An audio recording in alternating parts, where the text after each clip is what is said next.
क्या करेगा एक आदमी जब उसे पता चलेगा कि उसकी बीवी का एक गैर मर्द के साथ चक्कर चल रहा है। पूरी कहानी जानने के लिए वीडियो को आखिर तक जरूर देखना। तो कहानी की शुरुआत में हम कॉनी नाम की एक औरत को देखते हैं जो एक स्कूल में टीचर थी और उसका चार्ली नाम का एक बेटा भी था। उसका पति एड एक अमीर बिजनेसमैन था जो हमेशा काम ही करता रहता है। जिसके बाद एड चार्ली को ऑफिस के लिए जाने लगता है जिससे वो स्कूल ड्रॉप कर देगा और वो देखता है कि बाहर तेज हवा चल रही थी। इसीलिए वो कॉनी से कहता है कि आज तुम्हें घर ही रुक जाना चाहिए। लेकिन आज उसकी स्कूल में एक बच्चे की बर्थडे पार्टी थी, इसीलिए उसे जाना ही होगा। जहां वो जे से ते से चलते हुए जाने लगती है, लेकिन हवा इतनी तेज थी कि वो ठीक से चल भी नहीं पा रही थी और कोई टैक्सी वाला भी उसे बिठा नहीं रहा था कि तभी अचानक वो एक आदमी से टकरा जाती है और उन दोनों का सामान गिर जाता है। उस आदमी का नाम पॉल था और वो कॉनी की मदद करने लगता है और उसके लिए एक टैक्सी रोकने की कोशिश में लग जाता है। तभी वो देखता है कि कॉनी के घुटनों में चोट आ गई थी, इसीलिए वो उसे अपने अपार्टमेंट में ऊपर बुलाता है। जहां कॉनी देखती है एक टैक्सी वहां से गुजर रही थी, लेकिन वो उसे रुकने को नहीं बोलती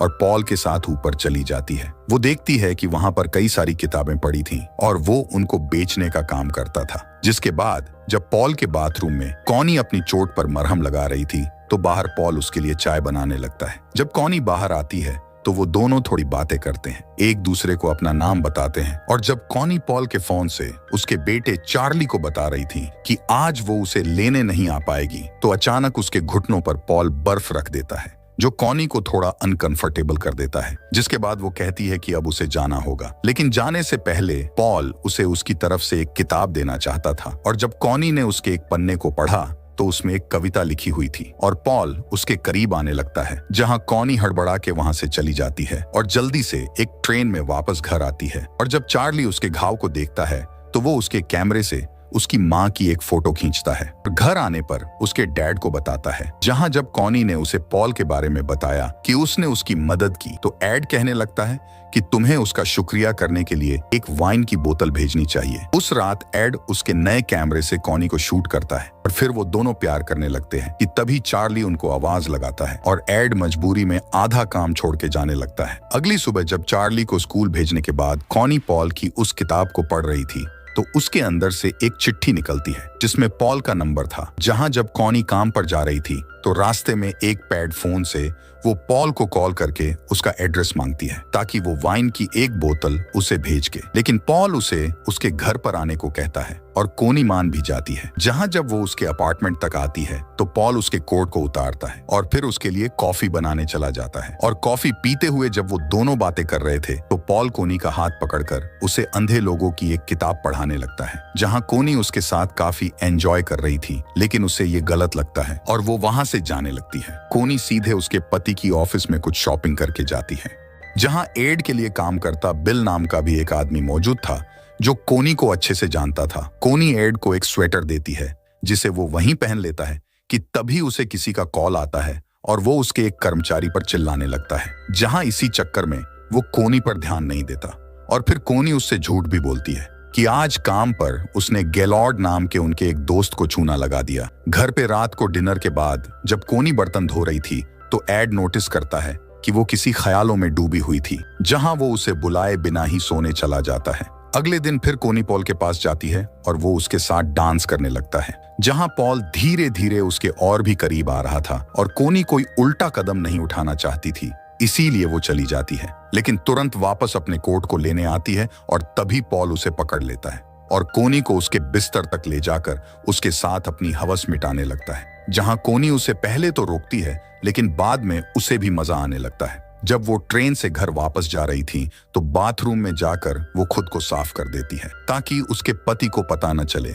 शाम को जब एड घर जा रहा था तो रास्ते में उसे गैलॉर्ड मिलता है और उससे बात करने पर एड को पता चलता है कि कोनी ने पिछले काफी समय से उससे बात नहीं की थी और ये सुनकर एड समझ जाता है कि कोनी ने उससे झूठ बोला। इसी रात जब वो अपने ऑफिस में काम कर रहा था और कोनी उसके पास आती है तो एड उससे पूछता है कि क्या तुम अभी भी मुझसे प्यार करती हो, जिसका जवाब वो हाँ के रूप में देती है और जानबूझकर अनजान बनती है।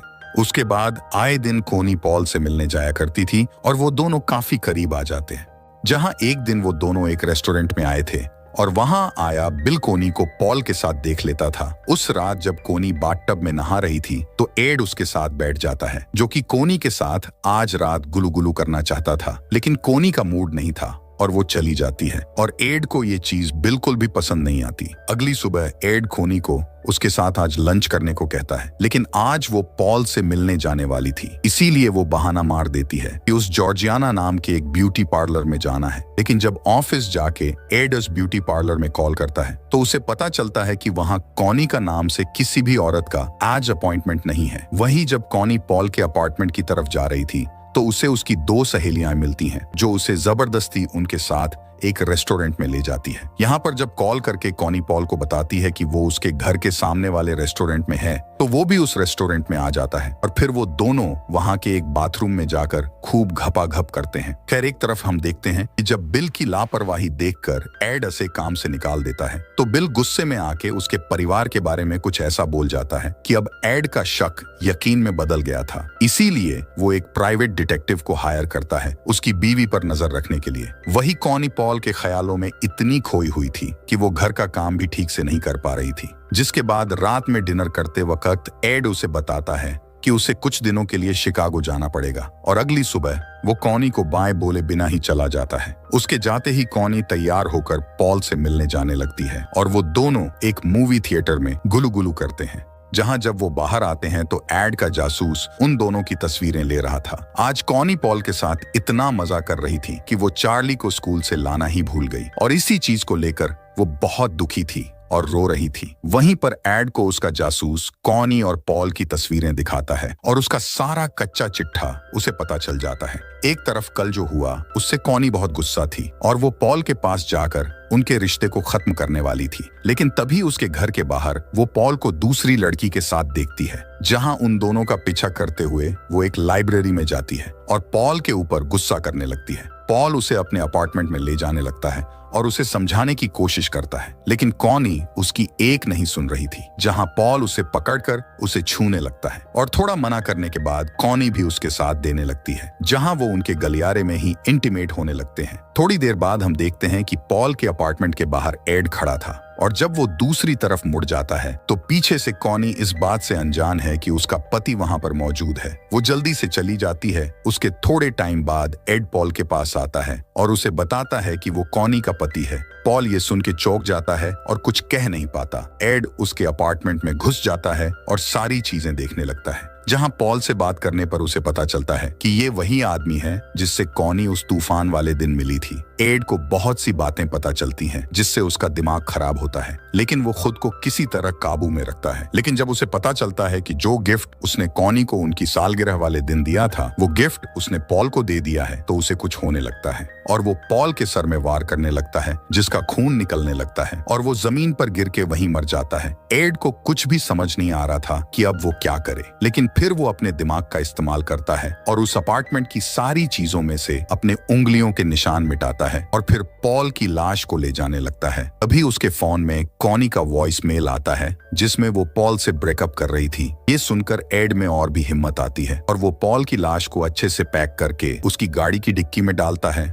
और जल्दी से उसके बेटे की स्कूल पहुंचता है, जहां आज उसकी परफॉर्मेंस थी। एड वहां के बाथरूम में खुद को साफ करता है और फिर कोनी के पास आकर बैठ जाता है। परफॉर्मेंस खत्म होने के बाद जब एड चार्ली को घर ले जा रहा था तो पीछे से एक गाड़ी वाला उसकी गाड़ी को गलती से टक्कर मार देता है, जिससे एड की गाड़ी की डिक्की खुल जाती है, लेकिन वो किसी तरह उसे बंद करता है और हड़बड़ी में वहां से चला जाता है। रात में जब कोनी सो रही थी तो एड एक कूड़े के ढेर में जाके पॉल की लाश को फेंक आता है और अपनी गाड़ी को पूरी तरीके से साफ करता है, लेकिन फिर भी उसे पूरी रात नींद नहीं आती और इसी वजह से अगली सुबह चार्ली और कॉनी को वो थोड़ा बदला लगता है। जिसके बाद जब एड ऑफिस चला जाता है तो कॉनी के पास 2 डिटेक्टिव्स आते हैं जो उसे बताते हैं कि पॉल गायब हो गया है और उनको उसके अपार्टमेंट में खूनी का नंबर मिला, जहां कॉनी को पता चलता है कि वो शादीशुदा था और उसका तलाक हो चुका था। जहां वो बहाना बना देती है कि वो तो बस उसके पास कुछ किताबें खरीदने गई थी, जहां वो डिटेक्टिव्स अपना कार्ड देकर वहां से चले जाते हैं। एक दिन एक रेस्टोरेंट में कॉनी जब एड को ये बात बताती है तो उसे काफी ताज्जुब होता है। जिसके बाद एक दिन जब एड और कोनी ने उनके घर पे पार्टी रखी थी तो उसी दिन उस कूड़े के ढेर में एक आदमी को पॉल की लाश मिल जाती है, जहां अगले ही दिन वो दोनों डिटेक्टिव्स वापस एड और कोनी के पास आते हैं और जब वो उनको बताते हैं कि पॉल अब इस दुनिया में नहीं रहा तो ये सुन के कोनी को बहुत बुरा लगता है, लेकिन वो खुद को काबू में रखती है क्योंकि पुलिस जानती थी कि वो 4 हफ्ते पहले पॉल के अपार्टमेंट के पास से गुजरी थी। लेकिन कोनी एक और बहाना मार देती है कि वो तो बस उसकी सहेलियों के साथ एक रेस्टोरेंट में कॉफी पी रही थी। खैर उसके बाद एड उन दोनों को वहां से जाने को कहता है और सबके जाने के बाद कोनी रोने लगती है। अगले दिन जब कोनी एड के कपड़ों को धुलवाने के लिए दे रही थी तो उसकी जेब में से उसे एक लिफाफा मिलता है जिसमें उसकी और पॉल की तस्वीरें थीं। जहां वो जान गई थी उसकी पोल खुल गई है, लेकिन एड उसके सामने ऐसा बर्ताव कर रहा था जैसे उसे कुछ पता ही नहीं है। जिसके बाद रात में जब वो लोग उनके दोस्तों के साथ ड्रिंक्स पी रहे थे तो कोनी का ध्यान उस स्नो ग्लोब पर जाता है जो उसने पॉल को गिफ्ट कर दिया था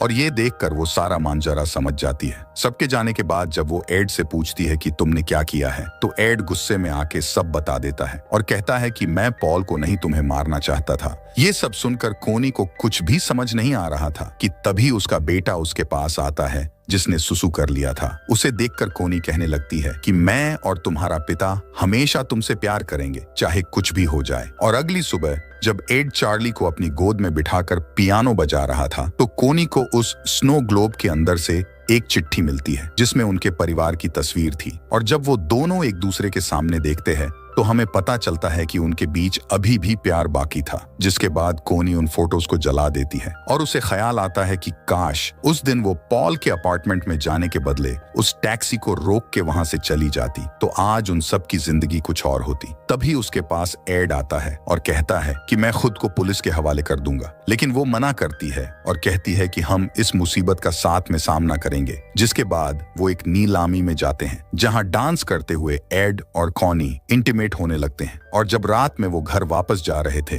तो रास्ते में एक जगह वो अपनी गाड़ी रोकते हैं। यहाँ पर कॉनी कहने लगती है कि हमें देश छोड़कर चले जाना चाहिए और एक बीच हाउस में अपना नाम बदलकर पूरी जिंदगी बिता देनी चाहिए, जहां वो दोनों गले मिलते हैं और हम देखते हैं कि वो एक पुलिस स्टेशन के सामने खड़े थे और इसी के साथ ये फिल्म यहीं पर खत्म हो जाती है। तो मुझे कमेंट करके जरूर बताना कि ये फिल्म आपको कैसी लगी। मैं मिलूंगा आपसे अगले वीडियो में।